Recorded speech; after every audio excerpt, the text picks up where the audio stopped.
Il n'y a jamais de maçonnerie en contact avec des éléments thermoflexibles. Laissez toujours un minimum d'1/8 de pouce d'espace entre les deux. Horizontalement, une base de départ SureTouch sera nécessaire si vous n'avez pas une fondation avec un appui de 3 pouces et quart minimum. Une base de départ SureTouch sera également nécessaire au-dessous d'une ouverture, au-dessus d'une toiture, au-dessus d'un plancher de galerie en bois, etc. Pour une rénovation, 3 options s'offrent à vous. Pour une ouverture de 4 pieds ou moins, coupez la base de départ à la même largeur que l'ouverture.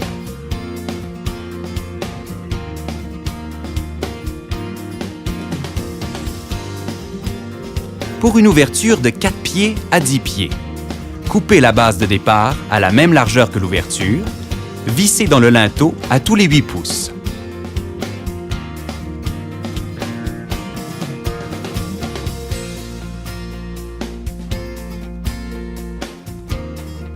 Pour une ouverture de plus de 10 pieds, 2 options s'offrent à vous. Dans la première, coupez une base de départ de la largeur équivalente à l'ouverture en rajoutant 3 pouces de chaque côté. Vissez dans le linteau à tous les 8 pouces. Effectuez un trait de scie derrière les unités. La deuxième option, utilisez une cornière standard.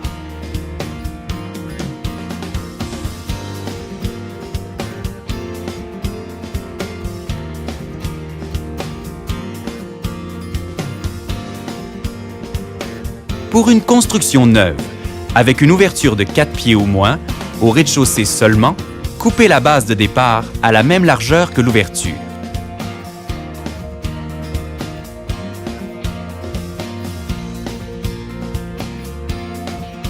Pour une ouverture de 2 pieds à 10 pieds, coupez une base de départ de la largeur équivalente à l'ouverture en rajoutant 3 pouces de chaque côté. Vissez dans le linteau à tous les 8 pouces. Effectuez un trait de scie derrière les unités.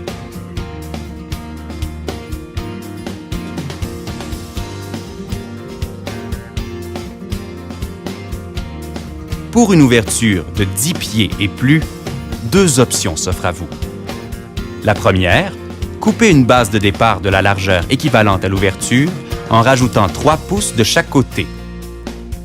Effectuez un trait de scie derrière les unités. Vérifiez la capacité de la structure à supporter le poids des unités. Dans le doute, consultez un ingénieur. La deuxième option, utilisez une cornière de maçonnerie standard.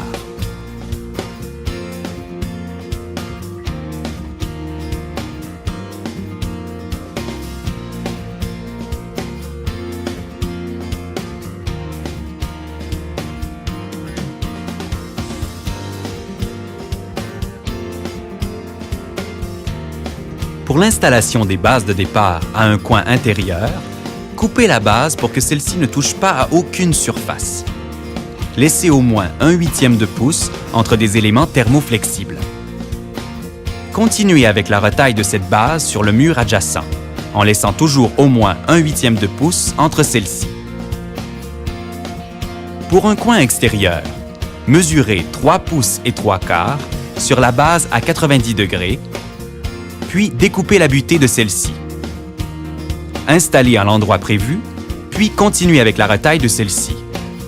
Laissez 1/8 de pouce d'espace entre les deux pour la dilatation. Vous pouvez recouper la butée de la base de départ SureTouch en sections et repercer ces sections. Fixez au-dessus d'une ouverture en suivant le rayon de celle-ci. Toujours laisser un minimum d'1/8 de pouce d'espace entre l'ouverture et la base de départ SureTouch. Pour installer la base de départ sur un mur de béton, vous utiliserez des vis à béton 3/16 de pouce par 1 pouce et quart à tête fraisée à tous les 8 pouces.